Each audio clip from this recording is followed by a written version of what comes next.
Selamat pagi, saya Fedi Pilor, Guru Asuransi.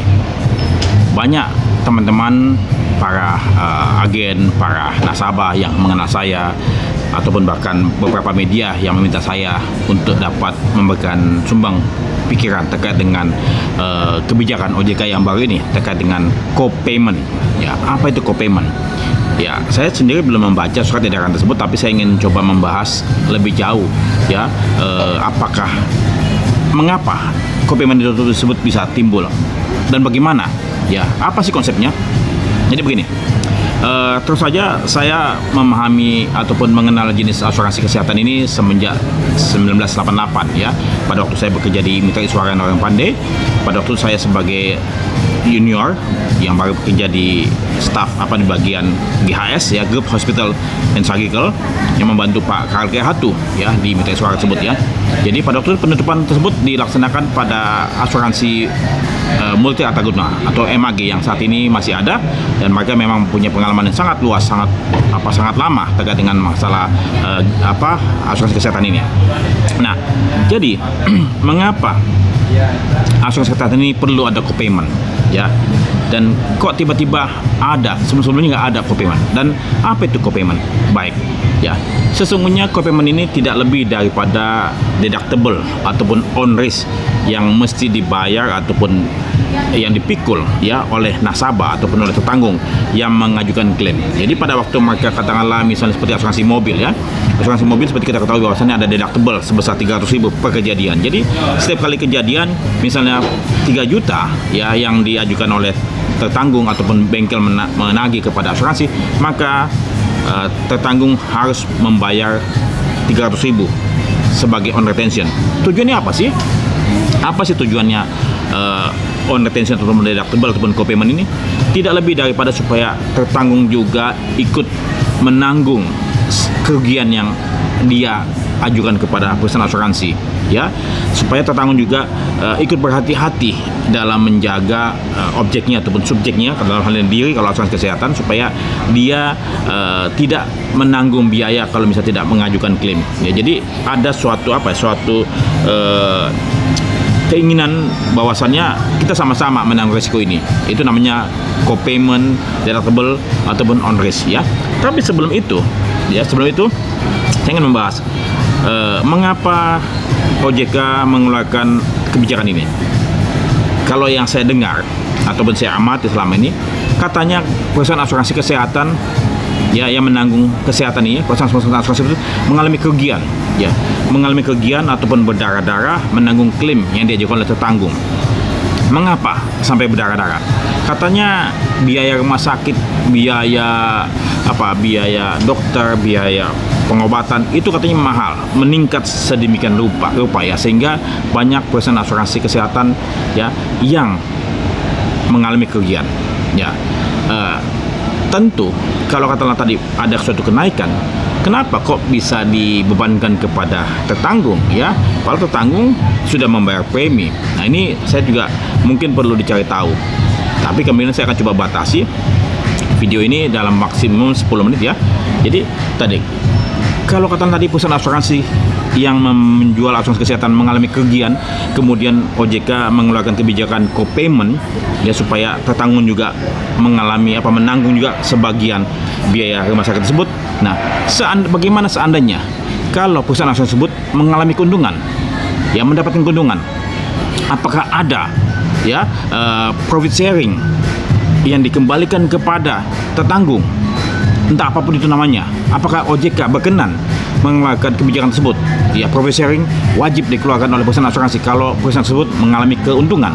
Nah, ini yang saya pikir perlu dikaji lebih jauh. Nah, kemudian selain biaya rumah sakit, biaya pengobatan, biaya dokter itu semakin meningkat ya. Itu memang tidak bisa kita hindari, itu di luar industri perasuransian ya.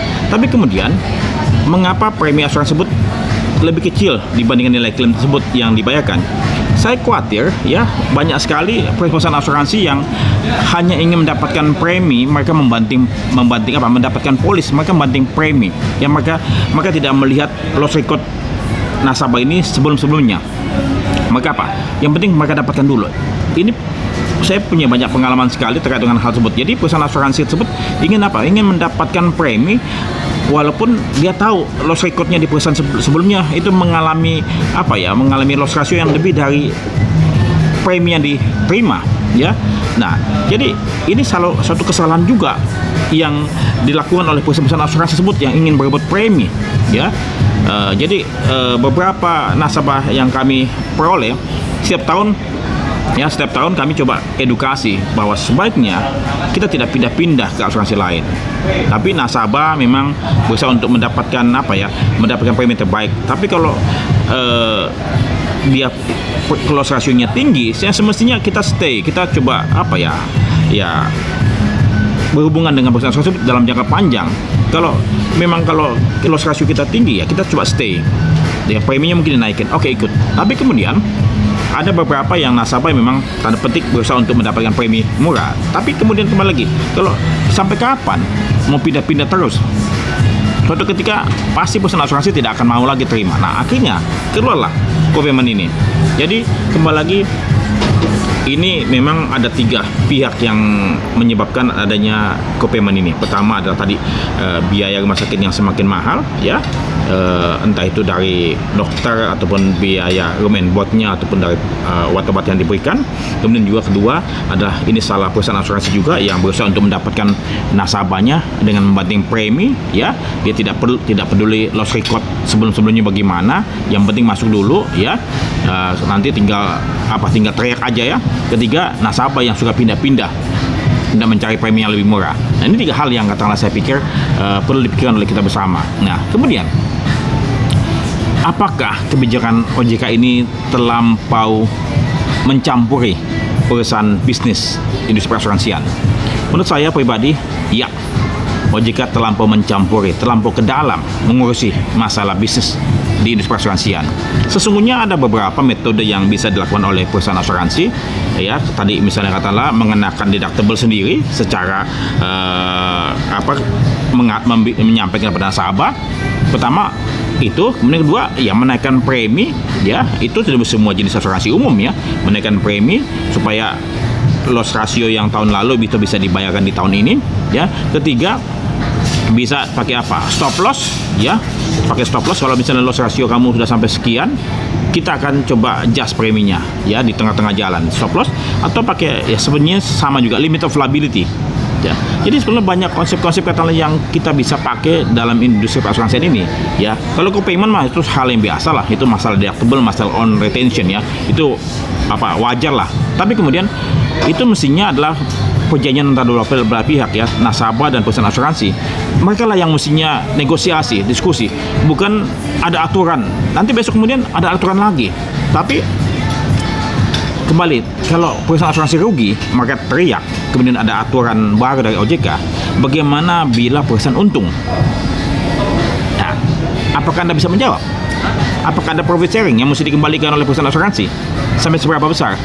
Ya, jadi saya khawatir kebijakan ini hanya sementara dan kemudian bukan merupakan solusi yang terbaik, ya. Ini shortcut saja, dan kemudian nanti premi asuransi kesehatan tersebut akan menurun karena ada alternatif lain, BPJS, ya, buat kaum menengah yang mungkin merasa keberatan, ya, katakanlah, kemudian mereka BPJS karena tidak ada, misalnya katakanlah contoh co-payment 10%, ya. Ada pengobatan yang dengan 1 sampai dengan 1 miliar, ya. Berarti 10% lah, dia mesti bayar 100 juta. Bagaimana kalau orang yang tidak punya uang 100 juta? Apakah dia akan disandra? Tidak boleh keluar rumah sakit. Ini mesti kita pikirkan, ya. Jadi karena dia kan tidak tahu apa saja biaya yang mesti dikeluarkan. Yang paling tahu adalah dokter dan rumah sakit, ya. Dan mestinya perusahaan asuransi itu sendiri yang punya ahli kesehatan, punya dokter sendiri sana, ya, yang bisa melihat apakah ini yang betul-betul biaya pengobatan yang mesti dikeluarkan. Jadi bukan tertanggung saja yang mesti dibebankan, tapi rumah sakit pun juga mesti dikomunikasikan, diberitahukan. Jadi jangan sampai katakanlah rumah sakit ini nggak dapetin, sengaja memang menjual dokter yang mahal, sengaja juga menjual obat sebanyak mungkin, menjual alat-alat tersebut disewakan sebanyak mungkin. Akhirnya apa? Nasabah yang dirugikan. masyarakat umum yang dirugikan. Saya khawatir ini perlu sit down sama-sama, perusahaan asuransi, asosiasi, nasabah, wakil nasabah, broker, OJK hanya mendengarkan saja, ya, tidak perlu ikut campur tangan dalam industri asuransian, ya. Perlu kebijakan-kebijakan yang saya pikir dalam jangka panjang. Nah, Semoga kita semua dapat melakukan kebajikan buat industri asuransian, bukan cuma sekedar untuk mendapatkan keuntungan pihak kita saja, ya, tapi untuk semua stakeholder. Ya, saya Fedi Pilor, Guru Asuransi.